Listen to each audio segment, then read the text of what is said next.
Oh, now that's what I call an entrance. Hiya, Bill, my hero. Glad to see you. You're my hero, son of a gun. Stanley. But nobody told me not to dress. Well, I'll undress if you're beautiful.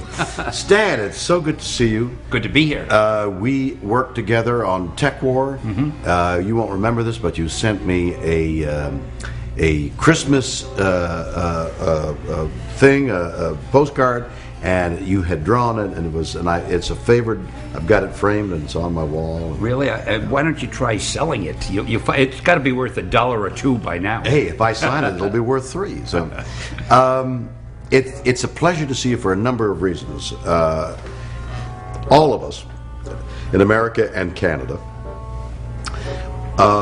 read comic books, and it became part of our culture and part of the way we imagine stories. So when we got to books and Gothic novels, and comic books were a huge influence on the way we thought. And I think that's a major factor in horror films today. But go back to a story. Take the Spider-Man. How does the Spider-Man come about? Where does Spider-Man start? Well, I've mentioned many times before, I have told this story so often that for all I know, it might even be true.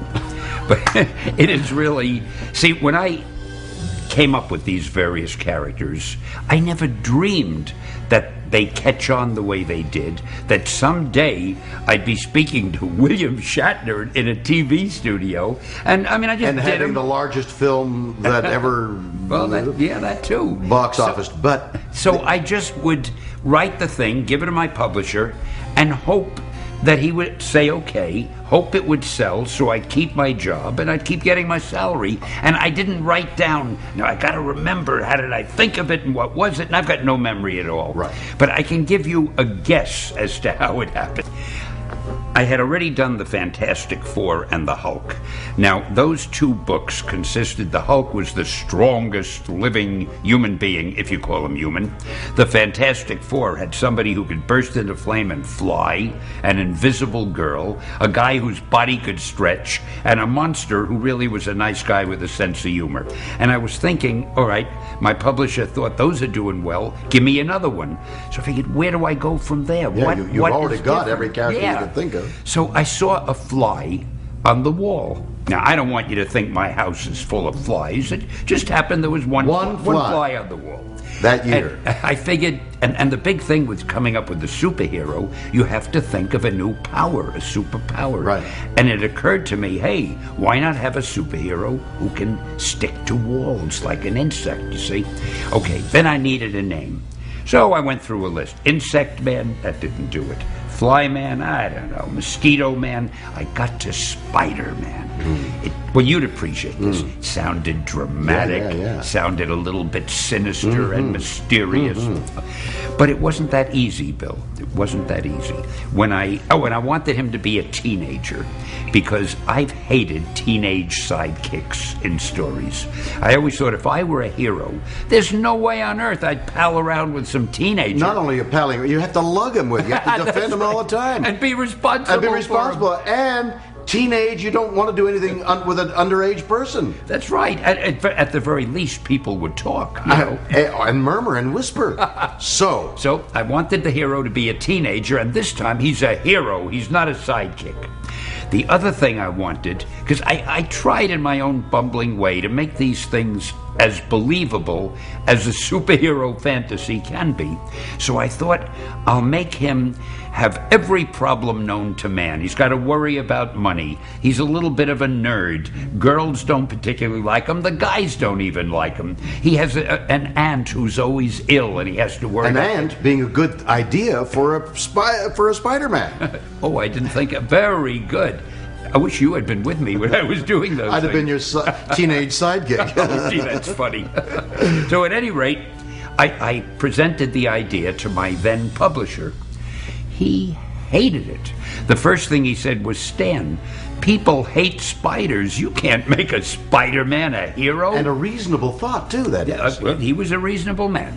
Then he said, you can't have a hero be a teenager. They can only be sidekicks. Finally, he said, and you want him to have problems? Because I was going to have him worry about money, dandruff, acne, allergy attacks, you name it. That was going to be Peter Parker. He said, don't you know what a hero is? I admitted I didn't. So he didn't want to use the thing, and I had to sneak it into a magazine months later. And I featured him on the cover just to get it out of my system, and I forgot about it. Are we talking Marvel then? Well, in those days it was called Timely, or no, it was called Atlas Comics. They were always changing their name. So how did you sneak it onto a cover without him? We had a magazine that we were about to kill called Amazing Fantasy. Oh, yes. And when you're going to publish the last issue of a book, as you know, nobody cares what you put into it. The book is dying. Well, I don't know that. Well, you do now. And incidentally, I'm a little upset. I do not see you taking notes. It's all being recorded. At any rate, I put it in Amazing Fantasy, and I featured him on the cover, and as I said, nobody would care. It's the last book goodbye. A couple of months later, we got our sales figures. It took that long in those days. And my publisher came in to me and he said, hey, Stan, you remember that spider character of yours that we both liked so much? Why don't we make a series out of it? And we found out it had gotten the best sales figures of it, just like the movie did so well now. That there's something about something about the character, something about what you've placed in there. As a writer whose material is being drawn, do you describe the drawing? Do you say, this is my drawing, this is what I want to be illustrated? In the beginning. What's the shorthand? In the beginning, before we evolved the so-called Marvel method, which was me giving the outline to the artist, him drawing it any way he wanted, and me then putting in the dialogue and caption. Before we did that, I used to write, and most of the writers did, a full script. And the script was somewhat like a screenplay. It would say panel 1, and there'd be a description. So-and-so walks down, a close-up of so-and-so walking down the street. Panel 2, a shadowy figure is following him, medium close-up. Panel 3, an overhead shot, the figure does this. So the reason you stopped giving those directions? It was because we were having emergencies. I was writing most of the books at that time, most of the stories. And the artists were freelancers. They weren't staff men who were receiving a salary. So if they had nothing to draw, they weren't making money. I couldn't write fast enough to keep 4, 5, 6, 7 artists busy at the time. Let's say I'd be writing a script for Jack Kirby, and then Gene Colan would come in and say, Stan, I finished my job, I need another script. I couldn't stop what I was doing for Jack because he needed it, but I couldn't let Gene be without something to do.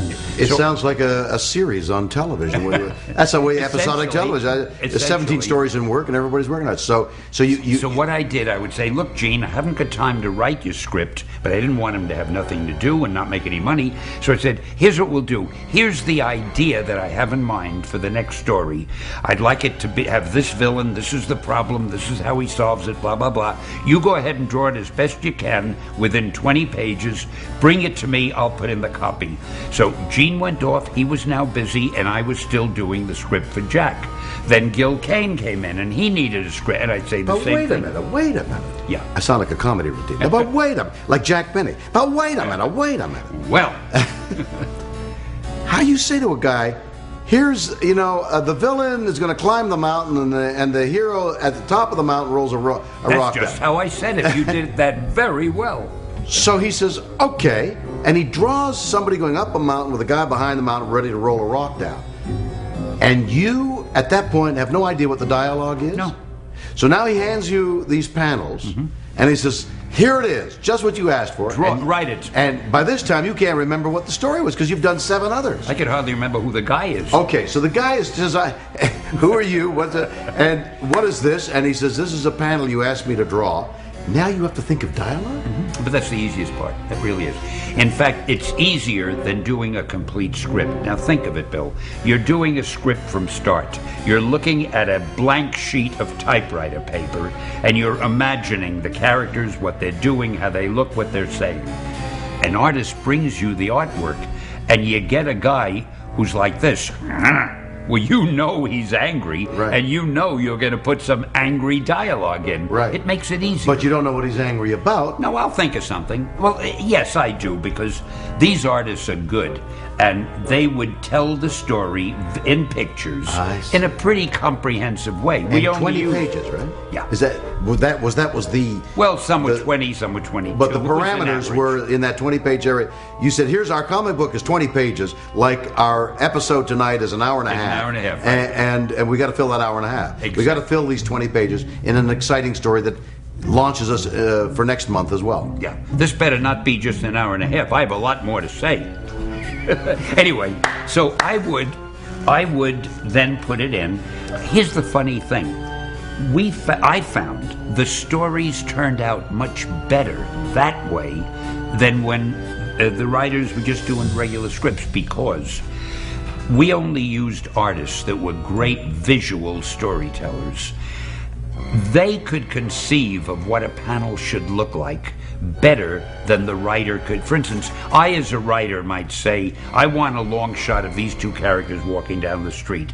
The artist might figure, it'll be better if I draw a window of a building with their reflection in the window. You know what I mean? Sure. So leave it to these guys, because they were geniuses. Remember, I was working with guys like Jack Kirby, Steve Ditko, who created SpiderMan with me, and he did Doctor Strange with me, Kirby, who did the Fantastic Four and the Hulk, and so many others, and as I said, Colan and Kane and Romita and Buscema, and the people who know comics hearing me say this, they're probably genuflecting right now at the mention of those names. I think that's what they're doing, or they're going to the bathroom. One or Well, the there's very other. little difference.